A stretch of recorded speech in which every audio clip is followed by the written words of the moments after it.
I learned how to manage energy because I had to over time, but this really truly resting my mind, body, and soul so that I can really show up when it's time to show up. That's something I didn't learn until the last several years.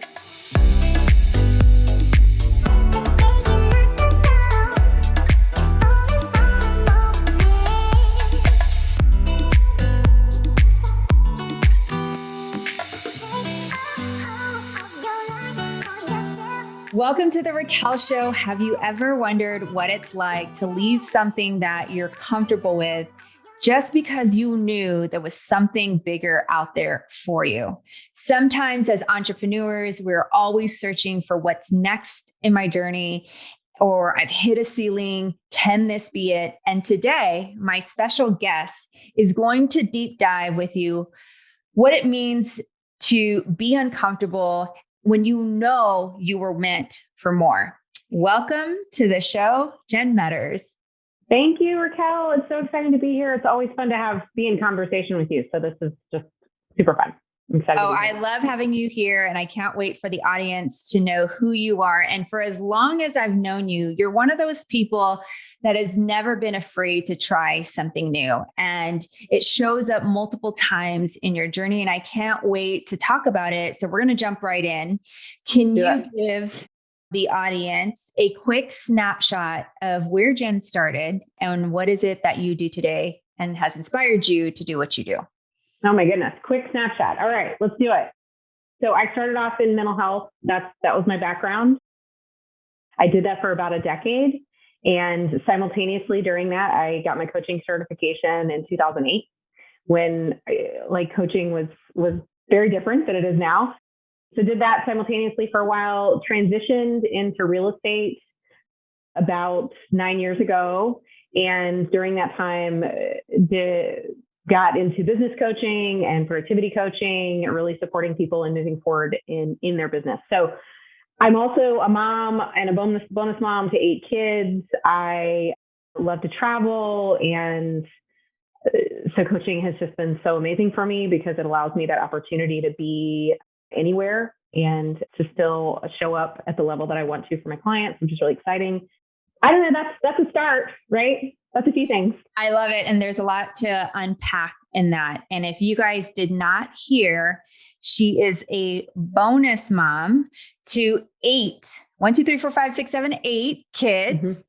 And I'm curious because I know today you have 8, but back then, even starting from either mental health and going into real estate, you raised kids on your own.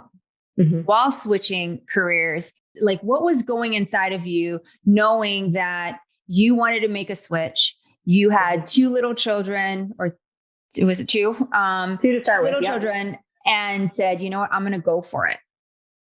Yeah. It's funny. I've been thinking about that and what that is. I think it's a couple of things. I am very risk tolerant, right? Risk doesn't scare me. It kind of excites me. Not in I'm going to jump out of a plane. That's not real. I mean, maybe I would, I don't know, but that's not really my thing. I think in business, in growth, I've never been risk averse.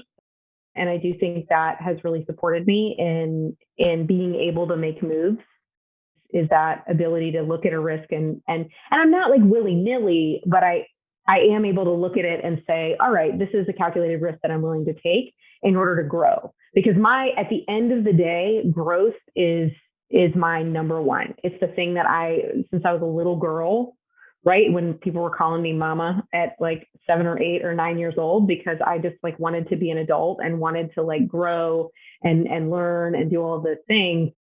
I think that ability to seek growth through risk taking has been something that I've just cultivated over time.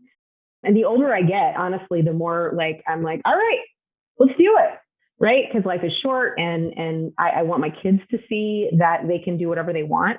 And so that's been really important. I think the other thing is I do things before I'm ready. I was thinking about this recently. And when I was 17 years old, I had my first, I worked as a camp counselor before this, but my first corporate job, not really, at the Great American Cookie Company in the mall, was when I was 17. And immediately, within a few months, I was the shift manager with the other 30-year-olds, right? And I did the same thing at the dry cleaners when I was 19 and in college. And then I did the same thing. I worked in an after-school program, and then at 21 became the director of the program. And then at 25, because I had gotten into mental health, I was the regional director of the mental health organization. So I was not ready for any of those jobs. None of them, honestly, in the traditional sense, right? And yet I wasn't afraid to just say, you know what, I'm not going to know everything. I'm not going to be able to do everything perfectly at the outset, or the onset. And yet I am so clear that I can figure it out, and that I can, and so I've always done things before I'm ready. And so I think it's the same thing as I've continued in my career and in changes, right? I just get really comfortable with the fact that I'm not going to know everything, that I'm not going to be the best right away. But the third thing that I do is I never reinvent the wheel. I'm always looking for who's done this before me, right? I mean, Raquel, you've been a huge supporter of me in this process of like, okay, let me listen to every podcast, read every book, talk to every person that I know that is 2 steps ahead of me, or 10 steps ahead of me, or 30 steps ahead of me, and learn, right? And I'm not afraid to do that. And so I think that all of those things really have allowed me to, even sort of against odds, like in moments where it probably wasn't the best decision for me, to just be like, okay, I'm going to go commission-based. I have $0, like zero. I have negative $0 because I was in debt. 0. And I was so proud of myself because I was in a job that I got paid on Friday morning, or, at midnight, right, in direct deposit. And I was so proud of myself on that Thursday because I had 1 cent left in my bank account, which means I didn't overdraft. And because I was so careful, right? And then the next day is when I started as a buyer's agent. And I'm like, okay, this will work. And it has to work, right? And so there's moments where that risk taking could go awry, and yet I think the other skills and the other things that I've developed over time have really allowed me to jump in and be all in and not have a backup plan. And I think that has really served me in growth. So I know that people are probably, first of all, I love that. And I love that do things even before you're ready. Do it scared, right? Because you're never going to be able to plan all the things. And what you've done is you've been able to know that even if I'm going to do it scared, I'm going to learn from other people that have done it before me. Has there ever been a time where you took the risk and it didn't go as planned and it backfired? And how did you pivot through that? Yeah. I think there's examples of that throughout my entire life, of where I took a step and it was like, that's not quite the right step. And I had to listen to that and hear that, and pivot, I think, is a great word. That's the word of the last several years. But I think as a single mom for a period of time, and as somebody who has a lot of moving parts, just like we all do, that ability to say, okay, that one didn't work. I'm not going to let that really affect my mindset. I think that's a really important piece. That mindset piece, to me, is the most important thing we can do, right? I mean, in sales, they say 90% mindset, 10% skill, right? That's brilliant for me because my mindset is my superpower. The skill is usually what I've got to learn. But if that's only 10%, I'm like, I'll figure it out, right? It's that mindset of okay, I know this might not have worked, and yet that doesn't mean the next thing isn't going to work. That's been that's something I'm really grateful for, that I've been able to hold on to that throughout my life, even when challenges come along, and they do, and they have. And what I find is that those challenges have actually made me really resilient. They've kind of given me this invincibility. It's like when the worst possible thing happens, it's super painful in the moment. And yet the gift of that, I believe, is when you're on the other side, there is this invincibility of well, all right, I just survived that. So what's next? Right? Like and then I just love that part of it. It's like the learning that comes from that. It's just been important for me in my life. That is so good because I think that as we go through experiences in our journey of entrepreneurship, it's the failures and that give us the lessons. It's the bad experience that really teach us of what we truly like in our business or what we want to focus on because it didn't feel good or we tried it out. And I love that how you still keep going to beyond that, like things there are challenges that happen. You still continue to go beyond that. You're a CEO of a real estate team today. You're a coach, a mama of 8, right? So how do you manage your energy? How do you manage it? Is there a thing called balance? Yes, no, I don't believe. I don't like that word. And I think that because I think that we attach a whole lot of baggage onto the word balance. I don't think it's balance's fault. I think it's our fault for the way that we have decided what balance means, which is this sort of 50-50 scale thing, right? Which I don't think exists. And what I'll tell you is managing my energy is something I'm super passionate about. And I work with my clients a ton about because what I believe is that you can't build a big company. You can't be an amazing parent. You can't be all of those things if you're exhausted, right? And so I think that has evolved for me. When I was 22, parenting in school full-time and had a full-time job, managing my energy looked really different than it does now, where most of my kids are older. I have a lot of time, right, that I didn't used to have to spend with myself, right? And really get in the right mind space. I get to read. I get to like really slow down in a way that with really young kids, I wasn't able to do. So as far as energy management, something that people don't know about me because I'm kind of loud and a little bit obnoxious sometimes is that I'm really actually very introverted. And I don't think I realized that about myself until the last several years. I love people, like I love them. And I love being in community. That's something I'm really passionate about. And yet, if I don't have the time to recharge, I get antsy, I get angry, I get snappy, I get all of the things.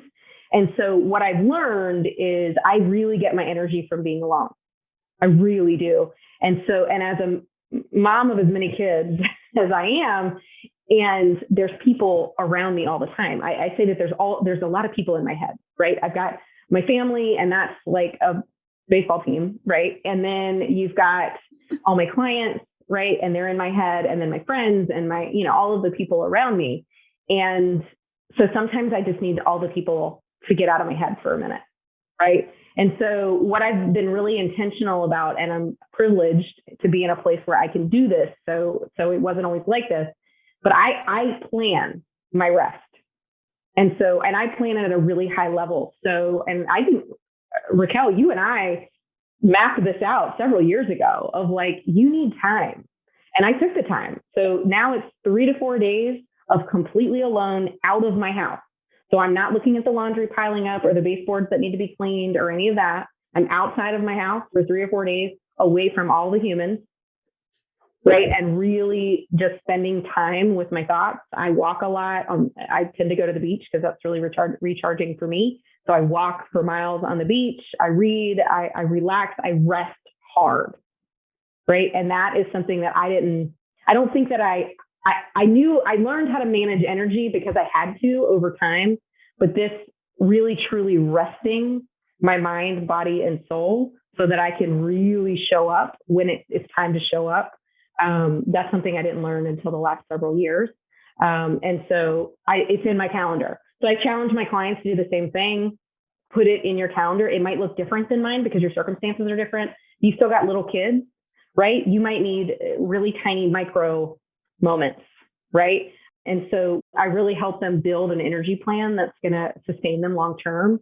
And I think that there's little things that we can tweak. Drinking water is like the most important thing. What I find is every time I'm angry, sad, hungry, overwhelmed, all of the things, if I can get up and sort of pattern interrupt myself and go drink an entire thing of water, right? Like then I come back better.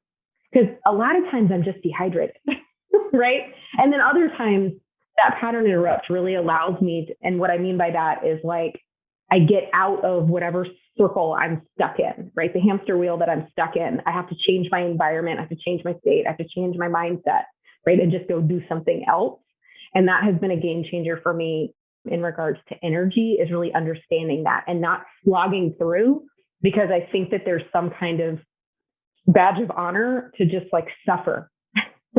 Right. And I think I believed that for a really long time. It's like, in order to be successful, you must slog through and be kind of miserable. And that has just been, I just don't subscribe to that logic anymore at all. So good. So good. So when it comes to managing energy, it's finding the time to block and be intentional about it in your schedule so that you could rejuvenate and get back your energy. Because they always say, like, how could we continue to pour into people from an empty cup if we don't have the energy ourselves? I think it's one of the most important things, whether it's, you want to call it energy, whether you want to call it self-care. It's such a critical ingredient to success, especially when you're managing a household of 8 or multiple business. And your to-do list could be forever. Like you said, I've got to get outside because I could see the laundry. I could see these people. So I'm sure with a household and multiple businesses, clients, you can be pulled in a lot of different directions. And that for you, who's a high achiever, how do you protect your energy or boundaries of like what to say yes to? Yeah, a great question. And I'm so serious about this. I ask myself 3 questions. Those have heard me. I preach it to everyone that will listen, right? And these are my questions. You can come up with your own, but I think it's so important to slow down long enough. Before I put something in my calendar, I'm going to ask myself questions. I'm not just going to blindly ever put something in my calendar, because I know that I need to be really intentional about what I'm choosing to spend my time and energy on. So the 3 questions that I always ask is, does this bring me joy? Does this make me money? Is this something only I can do? Right. And that last one is, I didn't have that one for a really long time. I did the like joy and money for years. Right. I mean, and I don't know that I understood what I was doing, but it was constantly what I was doing. It's like, do I really want to do this? Am I going to make money? Right. Because as a single mom for a long time, money, it was necessary. Right. And so the third one has been a game changer in like the last, 5 to 7 years of really understanding leverage at a really high level. And it's, the truth is, high achievers are good at a lot of things. That's just true. Every person that I coach is good at a lot of things. Too many things, in fact. It gets confusing sometimes, right? And so what I always look at is, just because I can do something doesn't mean that I should. Right. And is this my highest and best use? Right. And so that's what that question to me really means, is if this is something that someone else can do, then why am I spending my energy on it? Because there are certain things, coaching being one of them, that only I can do in that moment. Right. Like my butt needs to be in the seat because they've signed on to work with me. And I want to show up as my like 1000% best self for that. And so even if I'm good at something, or even if I like it, it doesn't necessarily mean that that's my highest and best use in that moment. And so I get really clear on, so if I were to come up with like another question, it would be like, is this my highest and best use in this moment? And that changes, right? Me doing a social media post, right? Like, and really spending the time to like go through it and do all of the things, like sometimes it's like, yes, that's perfect. Other times it's like, I need support with that. I need somebody else to grab a graphic or do something that's really gonna enhance it. And it's not always gonna be, it doesn't always need to be me doing that. And I think that has really helped be put into perspective, that I don't have to do it all. And I'm so clear. And in fact, I'm so serious about it that, in fact, my mission in life is to do less. Every day I wake up and I think to myself, how can I make my calendar more streamlined? What can I do less of? Who can I farm this out to? Right? It isn't from a place of like, I don't want to help, or I don't want to like, or I'm lazy or whatever, or I'm going to like binge watch Netflix, which I might sometimes, but not all the time. It's literally, okay, what's going to be the thing that's going to keep me driving towards what I actually want? What's in alignment with my values and my soul? That's so So good. those questions are so helpful for me. Yeah, every day, I couldn't agree with you more, is how do we do less but achieve the results that we need to, or impact the lives that we need to impact? And it's great that you ask yourself that question, because I don't think that a lot of people ask themselves, like, how can I actually, and I do it too, how could I eliminate, delegate, or outsource something today that's on my calendar?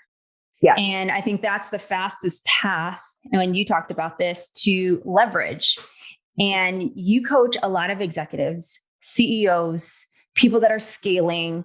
What would you say to the entrepreneur or to that CEO that's holding on, that is afraid to leverage I don't know that they could do it as good as me? Mm-hmm. Yes. And maybe they can't. And my question is always, do we want it done, or do we want it perfect? Do we want it done at the cost of your health, at the cost of your family, at the cost of your business, ultimately, because you're holding so tightly, right? So I'm a visual person, and so I'm always, on Zoom with folks, kind of holding two fists up, right? And when we're kind of holding so tightly, absolutely nothing that comes our way, money, opportunity, whatever, joy, it bounces off our closed fists and never goes anywhere, right? And so I'm always like, literally, I'm like, you have, like, let's do this together. We're going to turn our fists over and we're going to open it up, right? And sometimes that visual of just like opening up to the opportunity and saying, look, when you allow someone else to do something that isn't your highest and best use in that moment, the actual representation of you opening your hands and saying, actually, I'm ready for the next thing, the next great opportunity, because I moved this off my plate. And so I would just say, do it. What I always challenge clients to do is, I'm like, okay, we're going to do one thing. We're going to leverage one thing, like a project or like something like small. They don't have to hire someone. They don't have to do all of that, but like for one task. And I'm like, if at the end of that, you're like, I hate leverage and I never want to do it again, then I'll stop talking about it. That has never happened in my career, that someone has come back and said, I hate that. Every single time they're like, oh my gosh, that's a game changer. And then all of a sudden they become leverage fools, right? They're like, I don't want to do that. I hate folding laundry. I do that. Like their kids are all of a sudden doing a lot around the house. It just all of a sudden they realize that it takes a community, right? To really run all of these things at a high level. None of us, Beyonce is not doing it on her own, right? She's not. Yeah. And none of us are. And that's, I think, what people get caught up in is like, how do they do it all? Well, they don't. None of us do. Yeah. Right. Yeah. And really understanding that the reason we can continue to scale and continue to grow is because we're willing to say, I can't do it all. You do stuff. Right. Yeah. Mm-hmm. So it keeps us stuck. So good. So good. So, the power of leverage, letting go, the control.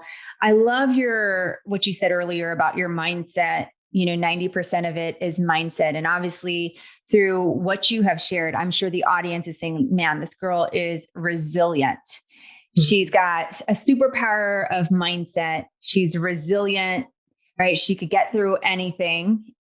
Do you ever have self-doubt, or do you ever struggle with imposter syndrome? Yes.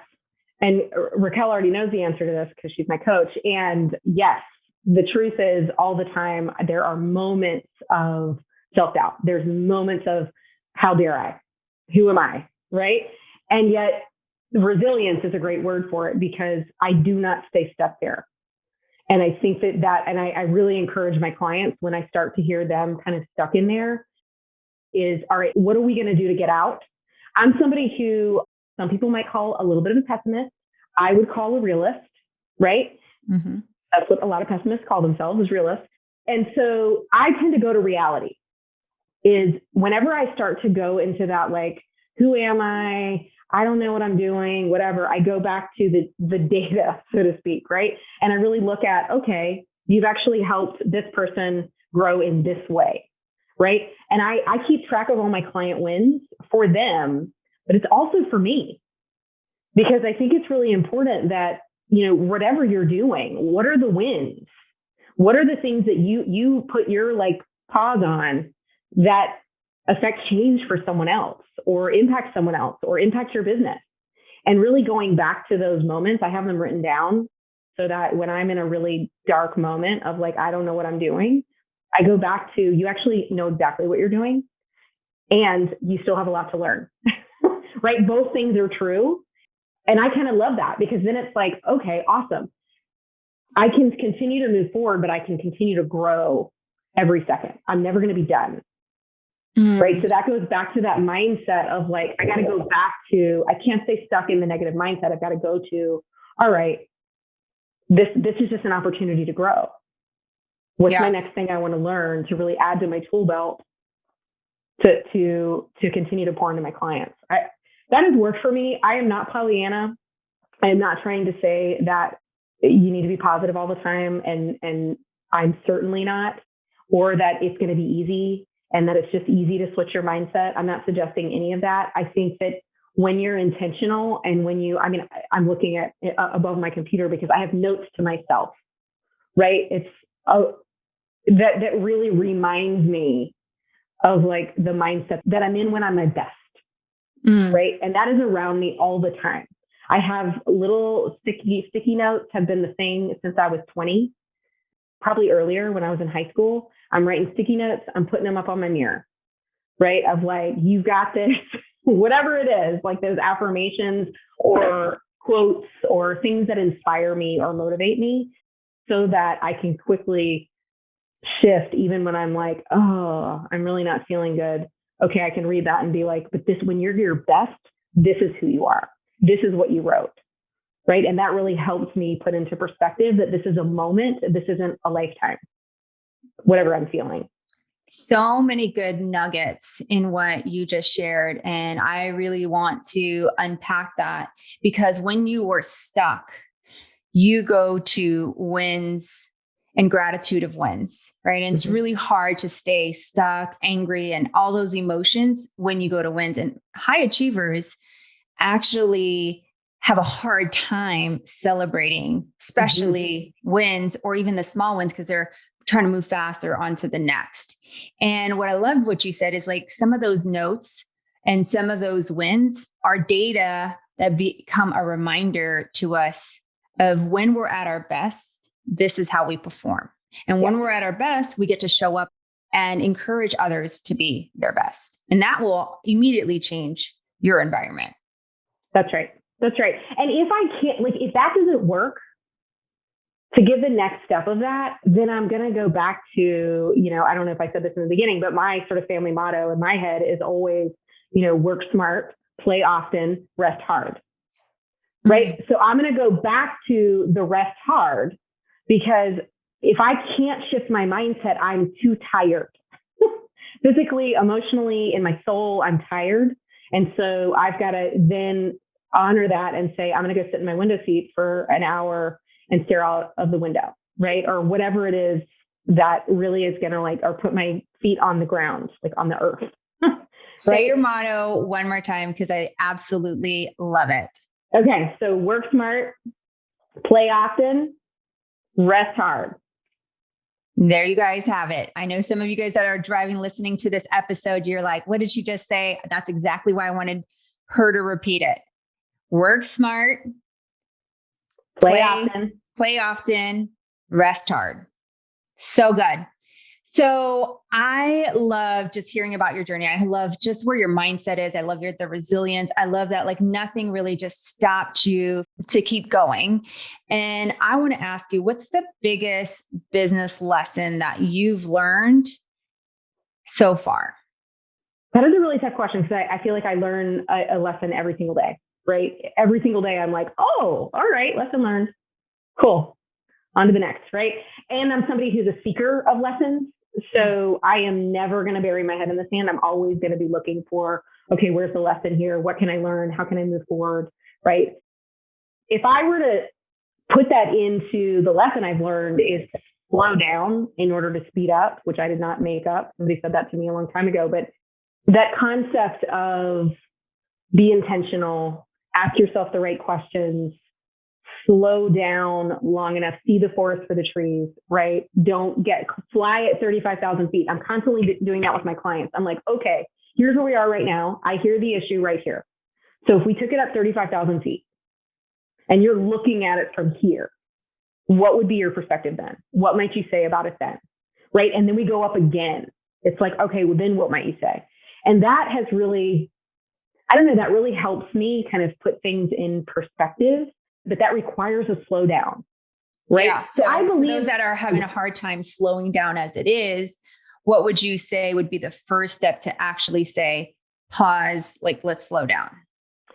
Yeah. I mean, I think I'm a behaviorist at heart, right? And so I'm looking, like, I'm big on like, okay, let's figure out the behavior that we can do. Because when we figure out the behavior, then if we do it over and over again, our mindset, our brain gets literally rewired, right?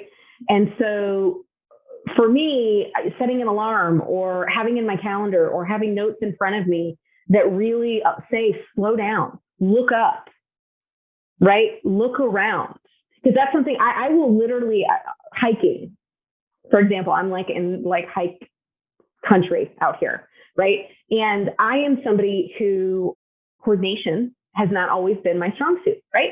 And so I'm looking down at my feet a lot when I'm hiking. I'm looking to make sure there's no creepy crawly things. I'm looking to make sure that I'm not going to trip over something, right? And I miss the like beauty of where I live because I'm so narrowly focused on my feet, right? And so I would say continue to like put yourself in the way of slowing down, right? And you're going to have to be intentional about it, meaning going outside and saying to yourself, pick your head up. Don't just like focus on getting to the car. I mean, if you're like me, it's like, okay, I know I got to go somewhere. So I'm going to get to the car and then I'm going to get where I'm going. And then I'm going to get in the building. Right. And I don't take the time to really slow down. And so something that the notes that are always up for me or on my phone, reminders of like, breathe, look around, pick your head up. That's been a big one for me. So I'll have that written, pick your head up. Because I'll do this even here. I'll be on my computer and my head will be down and I'll just stay in it. Mm-hmm. And it's that reminder on my computer of like, pick your head up, look around, see what's happening around you. That is when the gold happens for me. This is why that time alone is so important. When I'm walking and I have nothing in my ears, I'm not doing anything other than walking, which is kind of terrifying when you're used to like just being go. Mm-hmm. It's a little bit disorienting, to be honest. The ideas that come to me though, when I stop long enough to like breathe and look around and allow thoughts to come in, because I'm not just constantly pushing thoughts out and planning, that's when the gold happens, I feel like. And that's when I can really grow. And so the lesson I've learned is to slow down, to change my behaviors to allow for that slowdown. So the other thing that I do is I don't do anything back to back. And that has been intentional. And that is hard. That is hard. That's a game changer. Hard one, right? Because I used to do things back to back to the point where I wasn't going to go get a drink of water. I wasn't going to use the bathroom. I wasn't like doing anything other than working for hours and hours and hours and hours, very long hours, right? And what I realized is I never gave my mind that sort of mental moment to just like slow down and stop. And all the research shows that actually people that work 4 hours, however, they take breaks and they're intentional with their time and they don't, when on their break, they're not scrolling, right? Or online shopping is actually the thing that we often do on breaks, right? Mm-hmm. Our brain doesn't realize that, I mean, the science behind it is our brain thinks we're still working. So our brain is not getting any sort of rest, right? Mm-hmm. So really slowing down and being intentional about the break. So I don't do back to back. I always have a 15-minute window. And that 15-minute window is for me to take care of my needs, right? Like basic things that we forget to do that really allow me to show up to the next thing at full charge. That's a huge lesson for me that has been a game changer in my life and in my business for sure. I adore that. And I'm sure some people are wondering, where does she live? She's talking about like beach walks. She's talking about hikes, beautiful scenery. Yeah. Where are you at? Where are you located, Jen? So I live in Asheville, North Carolina. 4 hours from here is Folly Beach, South Carolina, where I spend an enormous amount of time as well. And so when I'm at the beach, I'm in Folly. When I'm in the mountains, I'm here in Asheville. To me, it's like the best of both worlds. You get all the things. So good. So this last year, I've seen you grow tremendously. And thank you for letting me have front row seats. Mm-hmm. And I talk to a lot of people that, want to get to the next level, but are afraid to go in different environments or afraid to take that big leap or afraid to even invest. What advice would you give to that person that is in those shoes right now, especially with them looking at their year? Sure. I mean, look, I feel you, right? We've all been there in that moment where it's like, oh my gosh, am I really going to make this investment in this next program or this next, whatever it is, right? Or am I going to take the leap? Am I going to take the risk and leave this very stable job in order to do something that really is in alignment with my soul, right? And what I would say is I am big on sustainability, right? So a lot of my clients, we don't talk about just this year. We don't talk about just this month or just this week. We talk about what is the life trajectory that gets you to a place that is sustainable, so repeatable and scalable, right? And that is a business term, but to me, that's a life term. Mm-hmm. Can I continue to feel this way? So somebody who's like kind of feeling stuck or feeling risk averse, right, to shift, it's like, okay, well, what is the cost to that? And really identifying like, what is the cost? For me, I'll be very honest, the cost was health. A 100% health for me. And once I had that hit me in the face like 3 times, I finally was like, oh, cool. I should look at that. Yeah. Right. I should probably do something different. So I would say the biggest thing is looking at sustainability. Is this something you're really going to want to do for 25 years? I'm not saying you have to do this overnight. Mm-hmm. I think of something and I want to do it really fast. And yet sometimes I think about things for a long time. And you know this, I think about things and I plan. Right. So it doesn't mean that just because you decide something, it means that tomorrow you have to upheaval your whole life. Mm-hmm. It just means that you begin, I don't know, for me, it was that I started to like dream. I was like, oh, well, the possibility is there. I could have a schedule that isn't back to back. I could have expansiveness and white space in the middle of my day. Mm-hmm. Right. I could. And then to me, I just created it on a spreadsheet. Because that's me. And so like Mondays, Tuesdays, Wednesday, and I'm just like creating this ideal life. And then I sat with it. I mean, you know this, I sat with that for a year. Yeah. And I tweaked it and I changed it and I made incremental steps that allowed me to ultimately make the shift. So I think the other thing is it doesn't happen overnight. And so it looks like on social media and everywhere else, it looks like things happen overnight and nothing does. And I think that's where you start to go in that comparisonitis. Mm-hmm. And I would just say don't, because it's not what it seems. It never is. Thank you for saying that, because I think a lot of times we think success is overnight, or they got there and didn't have any struggles, didn't have any battles. And yet we don't see behind the scenes how many times they paused, how many times they delayed, how many times they've pivoted. So I love that you said that about success doesn't happen overnight. Yeah. I mean, I think that the biggest piece is I got my certification, right, to be a coach in 2008. Yeah. I wasn't a full-time coach until several years ago, right? And so there was a huge gap of time where I was learning and gathering more information. And I genuinely believe that every decision I made was to get me closer and closer to my alignment with my value system, which is where I am now, which is why I'm constantly coming to you and I'm saying, oh my gosh, I love my life and my job. Now, that's been really probably 42 years in the making, because that's how old I am, but certainly 20 years of work history in the making. Yeah. That's led me to this. I couldn't have just one day decided this is what I was going to do without all this life experience.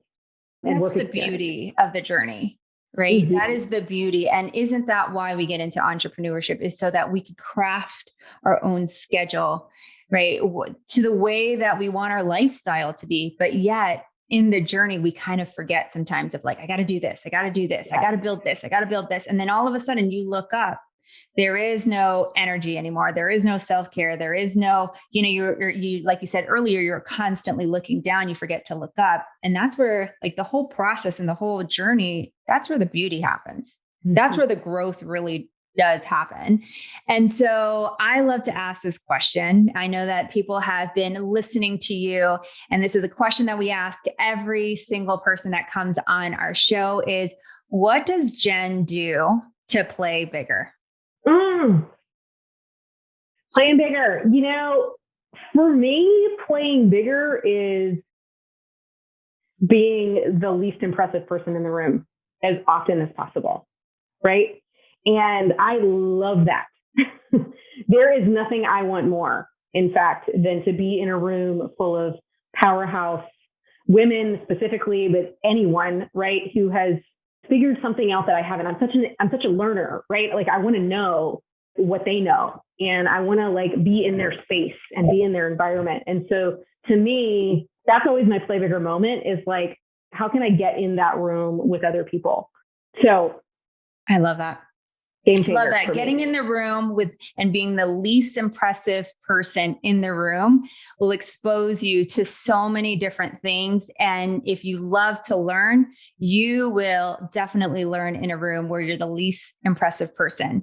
Yeah. So thank you so much, Jen, for being on the show. If you have enjoyed this interview, where can people connect with you? Yeah. Find me on Instagram, Jen_next level wealth. And would love to see you on there. So make sure you connect with Jen on Instagram at Jen_next level wealth and tag her when you hear this episode. I appreciate your time, Jen. Thank you so much for being on the show. Thank you.